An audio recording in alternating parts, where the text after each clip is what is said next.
রাতের অন্ধকারের পঞ্চম এপিসোড নিয়ে হাজির হয়েছি আমরা। ভূত প্রেতের সত্যি ঘটনা নিয়ে সাজানো আমাদের রাতের অন্ধকারে। আজ যে ঘটনাটি বলবো সেটা মথুরাপুরের রায়দিঘির একটি ঘটনা। তাই রায়দিঘির এই জায়গায় আজও এমন ভয়ানক ঘটনা ঘটে চলেছে। আপনি এখনো যদি রাতের বেলা সেখানে যান তাহলে সেই ঘটনার সাক্ষী আপনিও হয়তো হতে পারেন। আসুন শুনে নি সেই ভয়ানক অভিজ্ঞতা অমরেন্দ্রনাথ বাবুর কলম থেকে। বনকলমির বিল, জল টলমলে ঝলমলে, শুধু ধুধু করে জল আর জল। অনেক দূরে দেখা যায় ধূসর রেখার মতো তীর, দূরে দূরে গাঁ আর গাছ আরো অন্য কিছু। তীরে কাজ ঘেঁষে কোথাও বা কিছু নেই, কোথাও বা কলমি শাকের বন হয়ে রয়েছে। হেঁটে গেলেও যাওয়া যায় বোধ করি, এত ঘন হয়ে থাকে কলমির বন।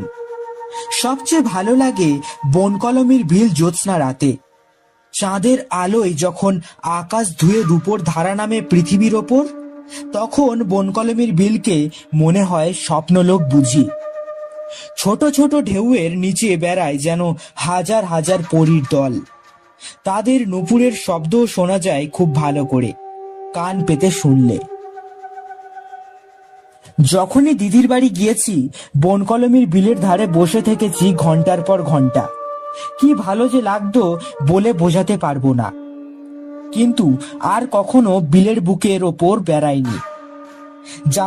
জামাইবাবুর ভাই বহুবার বলেছেন, চলো না একটু নৌকা নিয়ে বেরিয়ে আসি, চমৎকার লাগবে। প্রতিবারই প্রত্যাখ্যান করেছি। কারণ জিজ্ঞেস করায় বলেছি ভালো লাগে না, বা শরীরটা ভালো নয়, বা অন্য কিছু। কিন্তু ঠিক কি তাই? তা নয়, এর পিছনে রয়েছে একটা কারণ যা আমি আজ পর্যন্ত কারো কাছে প্রকাশ করিনি, প্রকাশ করতে পারিনি। কিন্তু আজ তা প্রকাশ করব। আজ আমার সে কথা বলতে ভালো লাগছে। এই তো ফিরলাম বনকলমির বিলের পার হতে। চাঁদ উঠেছিল আজ। বহুক্ষণ বসেছিলাম বিলের ধারে, কিন্তু যে জন্য গিয়েছিলাম, যা দেখতে গিয়েছিলাম, তা দেখতে পাইনি। সেই একটা দিনের পর আজ পর্যন্ত বহুবার গিয়েছি বনকলমির বিলে, কিন্তু তাকে আর কোনোদিন দেখতে পাইনি। প্রতিবারই নিরাশ হয়েছি। দিদির বিয়ে হয় যখন, তখন আমার বয়স কতই বা, 14 কি 15। স্কুলে পড়ি। শ্বশুরবাড়ি যাবার সময় দিদি বলল, সামনের পুজোর ছুটিতে বেড়াতে যাস ভাই আমার ওখানে। বললাম, সে বিষয় তুই নিশ্চিন্ত থাক ফুলদি, কিন্তু খ্যাটের বহরটা যেন বেশ জোরালো হয়, নইলে। ফুলদি কপট প্রধান্বিত স্বরে বলল, এখনো তুই আমাকে তুই তুকারি করবি? বললাম, কেন, হঠাৎ কি এমন ল্যাজ গজালো যে তুমি আপনি বলতে হবে? ফুলদি গম্ভীর স্বরে বলল, জানিস আমি এখন মিসেস রায়। যা এমন অনেক মিসেস রায় দেখেছি। আচ্ছা বেশ, সবার সামনে তুমি বলবো, কিন্তু আড়ালে কিছুতেই তুই ছাড়া কথা বলবো না, কেমন? ফুলদি আর আমি 2 বছরের ছোট বড়। পুজোর ছুটিতে গেলাম ফুলদির শ্বশুর বাড়ি, আর তখনই দেখলাম বনকলমির বিল। আমার 14-15 বছরের কবি মনকে মুগ্ধ করে দিল বনকলমির বিলের অপরূপ সৌন্দর্য। রোজে যেতাম বিলের ধারে, চুপ করে বসে দেখতাম বনকলমির বিলে পানকৌড়ির খেলা। সাদা ডানা মেলে আসতো বকের দল, রাঙা ডানা ঝিলমিলিয়ে আসতো মাছরাঙারা, আর আসতো বালিহাঁস। চুপ করে বসে থাকতাম। ধীরে ধীরে সূর্য মিলিয়ে যেত পশ্চিমের ওই দূরের গায়ের গাছপালার আড়ালে। ধীরে ধীরে নেমে আসতো বিলের বুকে সন্ধ্যা, তখন উঠতাম। সেদিন বোধহয় পূর্ণিমা। ডান দিকে পশ্চিম আকাশে সোনার থালার মতো সূর্য ডুবে যাবার সঙ্গে সঙ্গেই বাঁ দিকের রূপোপার থালার মতো চাঁদ উঠল হাসতে হাসতে। মুগ্ধের মতো চেয়ে রইলাম বিলের বুকে। রূপো ছড়িয়ে পড়ছে যেন জলের উপর রাশি রাশি। কতক্ষণ বসেছিলাম জানি না, চাঁদ আরো উজ্জ্বল হয়েছে, আরো উপরে উঠেছে। হঠাৎ দেখি নির্জন বিলের বুক বেয়ে তরতর করে বেয়ে আসছে একটা ছোট ডিঙি নৌকা। নৌকার ধাক্কা লেগে জলে জেগে উঠছে আর ভেঙে যাচ্ছে ছোট ছোট ঢেউ। আর সেই ভাঙা ঢেউয়ে চাঁদের আলো পড়ে জ্বলে উঠছে হিরে মানিক।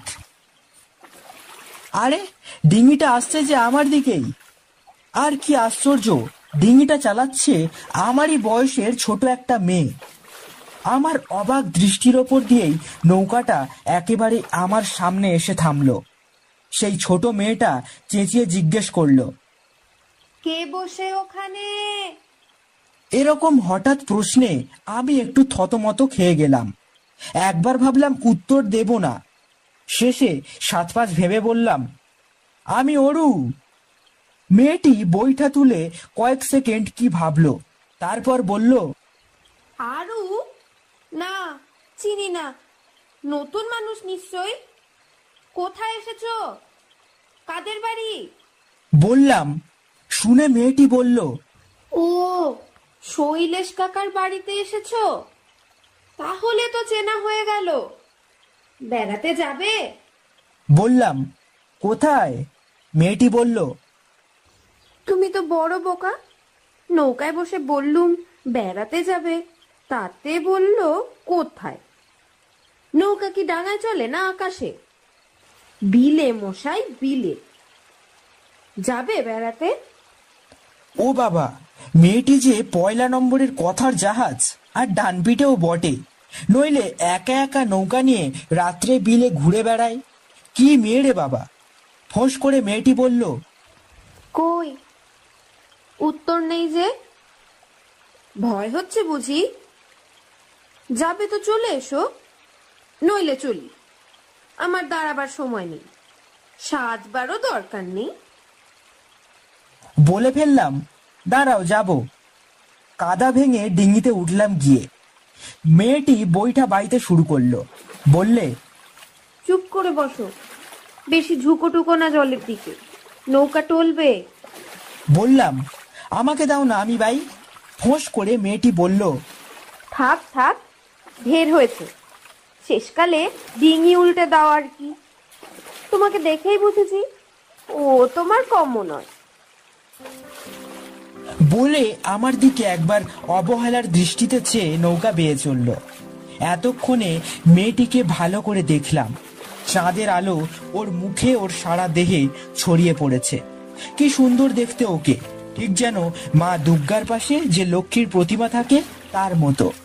যেমন মুখ তেমনই চোখ, আর তেমনই টকটকে রং আর মেঘের মতো কালো চুল। পরেছে একটা নীল রঙের শাড়ি।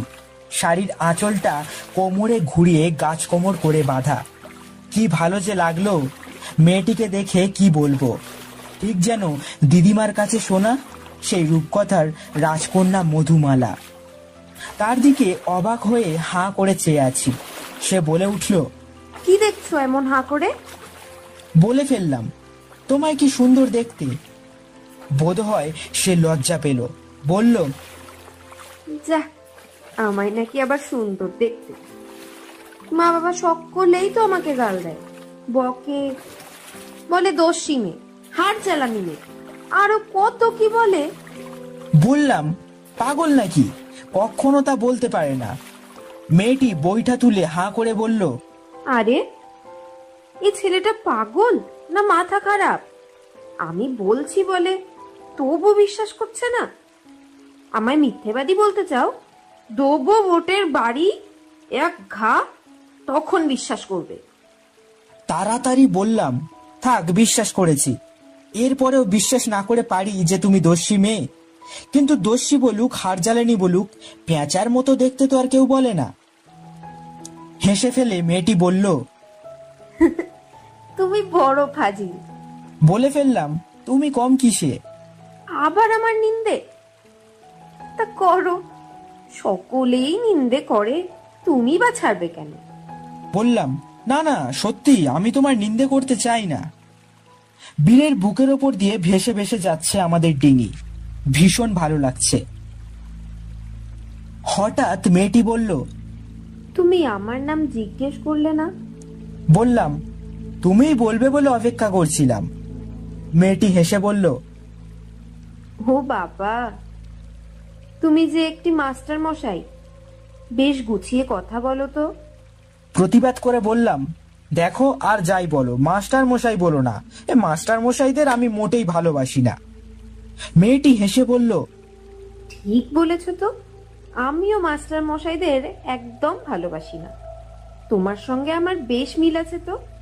তবে শোনো, আমার নাম কমলা, ঠাকুরদা ডাকে কমলামণি, মা বাবা দাদারা ডাকে কলি বলে, আর পণ্ডিত মশাই ডাকে মা কমলা বলে।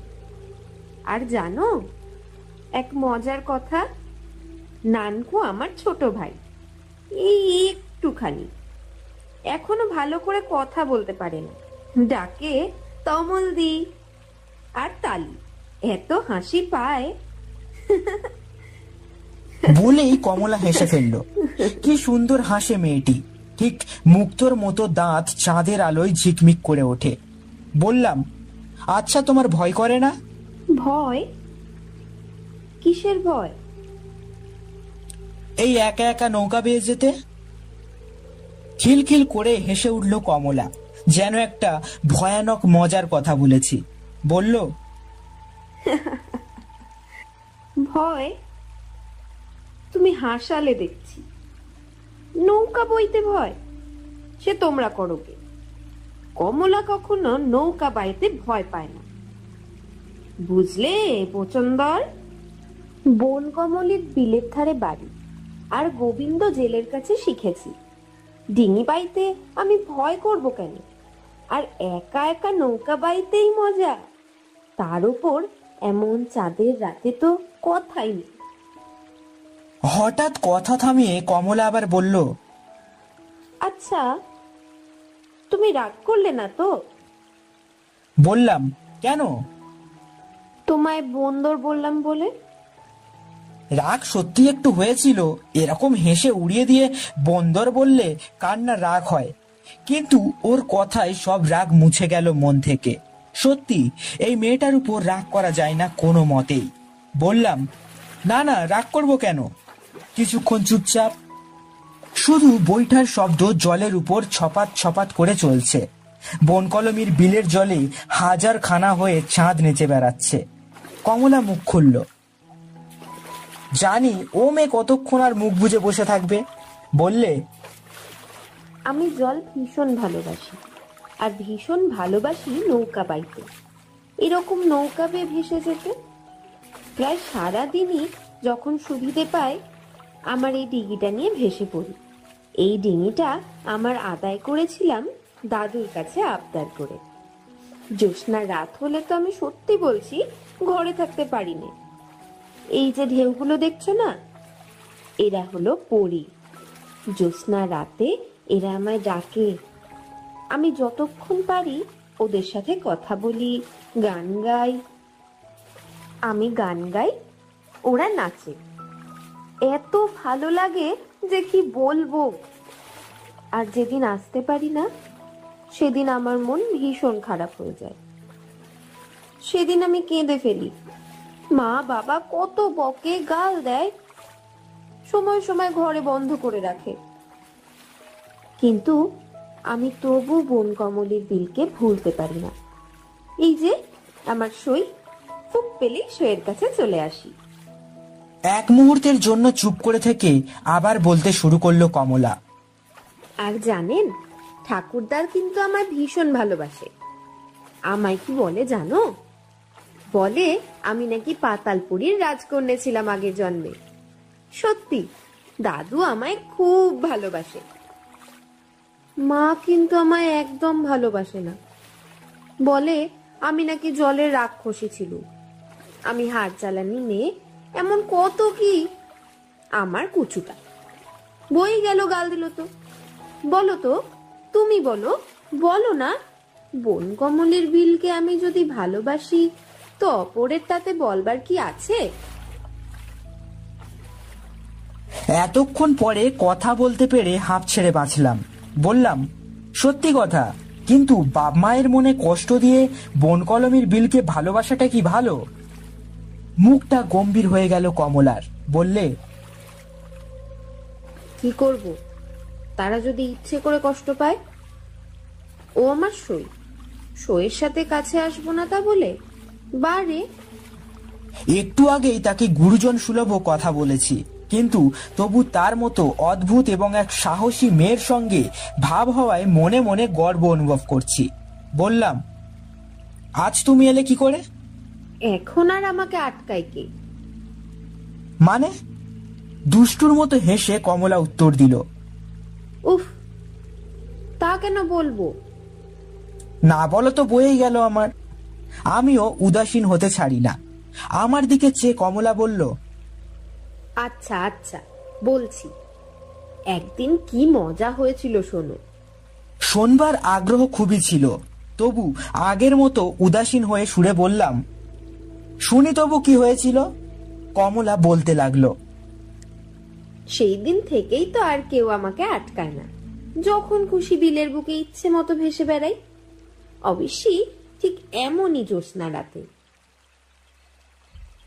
সেদিনও ঠিক এমনই জ্যোৎস্না রাত, বোধ হয় পূর্ণিমে। রাত তখন অনেক হবে, সবাই ঘুমিয়ে পড়েছে। মা আমাকে পাশে নিয়ে শুয়েছিল, আমি কিন্তু ঘুমাইনি। মনে মনে আগেই যে ভেবে রেখেছি বিলে যাব। ভালো করে দেখলুম মা অঘোরে ঘুমাচ্ছে। সাবধানে মায়ের পাশ থেকে উঠে আস্তে আস্তে খিল খুলে একেবারে বিলে এসে হাজির। আহ, কি আরাম যে লাগলো! আমার ডিঙিটা বাঁধা থাকতো ওই ওদিকের সেই সজনে গাছটা আছে তার গোড়ায়। তখনই ডিঙি খুলে ভাসিয়ে দিয়ে বেয়ে চলল।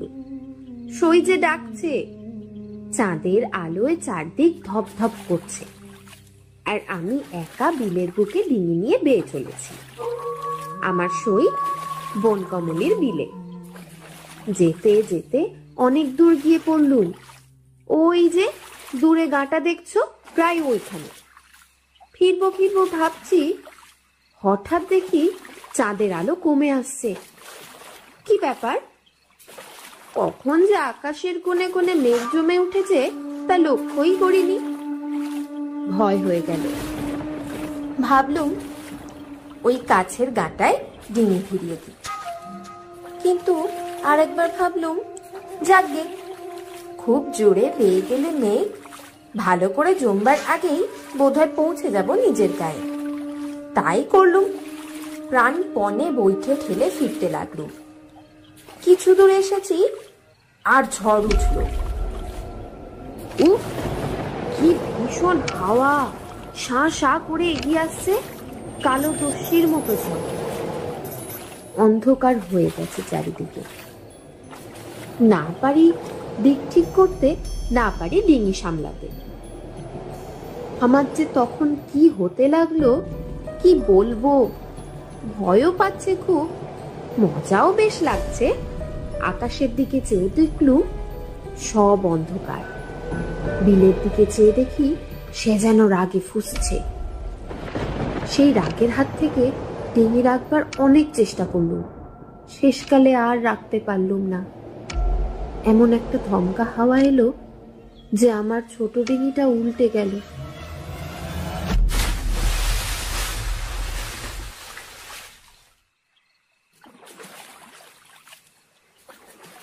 আমি মুগ্ধ বিস্ময়ে তার কথা শুনছিলাম। এখন থাকতে না পেরে বলে ফেললাম, বলো কি? সে বলল, হ্যাঁ, শোনো না, আমার ডিঙিটা গেল উল্টে, আর সেখানকার জলে কি যেন হলো। আমি সাঁতার কাটতে পারলুম না, ডুবে গেলাম। একবার উঠবার চেষ্টা করেছিলাম প্রাণপণে, কিন্তু মনে হলো জলের নিচ থেকে কে যেন আমার পা জোর করে আঁকড়ে ধরে আরো নিচে টেনে নিয়ে যাচ্ছে। বিস্ময় কেটে গিয়ে আমার যেন ভয় করতে লাগলো, বুকটা ঢিপ ঢিপ করছে। রুদ্ধ নিঃশ্বাসে বললাম, বলো কি তারপর? তারপর আর কি, আর উঠতে পারলুম না। আমার গলা বুঝে আসছে, স্বর বেরুতে চায় না কোনো মতে। তাও বললাম, কি বললে? আর কমলা বলল, হ্যাঁ, আমি ক্রমশ নিচের দিকে নেমে গেলুম, আর উঠতে পারলাম না। আমার চোখের সামনে থেকে সব মুছে যাচ্ছে। কমলার মুখ, বিলের জল, আকাশের চাঁদ, তারা সব সব যেন অন্ধকারে ডুবে যাচ্ছে। চিৎকার করবার চেষ্টা করলাম, বলতে চেষ্টা করলাম, তুমি কি মানুষ নও? কিন্তু গলা দিয়ে স্বর বেরোলো না কেন। একবার শুধু কানে এলো কমলার খিলখিল করে হাসি, আর শুনলুম সে যেন বলছে, ও কি হলো? যা ভীতু কোথাকার, সব সমান রে। তারপর আর কিছু মনে নেই। যখন আবার বোধ শক্তি ফিরে পেলাম, দেখি বিলের ধারে মাটিতে মুখ গুজে পড়ে আছি। আশেপাশে কেউ কোথাও নেই। উঠলাম, শরীর ভীষণ দুর্বল ঠেকছে। মনে হলো যেন মাসখানেক রোগশয্যায় থেকে এই সেরে উঠেছি। কোনো রকমে বাড়ি ফিরলাম। ফুলদি জিজ্ঞেস করলো, এত রাত পর্যন্ত ছিলি কোথায়? বললুম, খেতে দাও আগে, বলছি। জামাইবাবু আর আমি একসঙ্গে খেতে বসলাম। জামাইবাবু বললেন, কি হে, এতক্ষণ ছিল কোথায়? আর একটু দেরি হলেই তো আমরা লাঠি সোটা নিয়ে তোমাকে শিকার করতে বেরিয়ে পড়ছিলুম। বললাম, বনকলমির বিলের ধারে। দিদি আর জামাইবাবু একটু চমকে উঠেই সামলে নিলেন। জামাইবাবু বললেন, কি, বনকলমির বিল? না না, রাত্রে ওদিকে একা একা আর কখনো যেও না। আমি বললাম, কেন বলুন তো? জামাইবাবু আমার দিকে একবার চেয়ে বললেন, না, এমন কিছু নয়, তবে বছর 5 আগে ওই বিলে চৌধুরীদের কমলা বলে 14-15 বছরের একটি অপূর্ব সুন্দরী মেয়ে ডুবে মারা যায়। মেয়েটার মাথায় অবশ্য একটু সামান্য একটু গোলমাল ছিল। সে বড় করুণ ব্যাপার, বলতে ইচ্ছে করে না। আমি তাড়াতাড়ি বললাম, থাক, তবে আর বলবেন না। সেবারে যতদিন দিদির বাড়ি ছিলাম আর কোনোদিন বনকলমির বিলের ধারে যাইনি। বন্ধুরা, কেমন লাগলো আমাদের রাতের অন্ধকারের 5ম এপিসোড? এরকম আবার এপিসোড নিয়ে খুব তাড়াতাড়ি ফিরবো। এবং আপনারা যদি কোনো সত্যি ঘটনা আমাদের পাঠাতে চান, তাহলে আমাদের হোয়াটসঅ্যাপ নাম্বার থাম্বনেলে দেওয়া আছে, সেখানে পাঠাতে পারেন। আমি আরও একবার বলে দিচ্ছি, 9002883330। আরও একবার শুনে নিন, 9002883330। এই নাম্বারে আপনারা সত্যি কোনো ভৌতিক ঘটনা থাকলে পাঠাতে পারেন, যেটা আমাদের রাতের অন্ধকারের পরবর্তী কোনো এপিসোডে শোনানো হবে। শুভরাত্রি, সবাই ভালো থাকবেন, শুনতে থাকুন রাতের অন্ধকারে।